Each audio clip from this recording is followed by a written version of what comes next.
To begin, for former Uvalde CISD police officer Adrian Gonzales for his ties to the Robb Elementary School shooting. Now, Gonzales facing 29 counts in connection to the deaths of 19 children and 2 teachers. KENS 5's Earl Stoudemire joins us live now. And Earl, this will be the first trial of its kind in state history where a police officer is going to trial for his actions or inactions during a mass school shooting. What can you share about day one?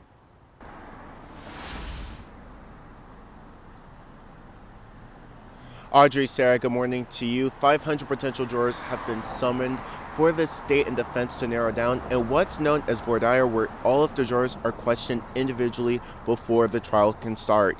Adrian Gonzales is facing 29 felony counts for abandoning or endangering a child during the Robb Elementary shooting on May 24th of 2022. Investigators say he was among the first officers to enter Robb Elementary while gunfire was still being reported, but prosecutors allege he did not keep moving towards the shooter.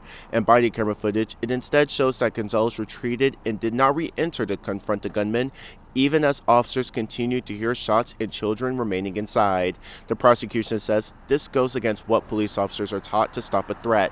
A critical incident review later found the gunman was wrongly described as barricaded or contained at least 24 times during the response.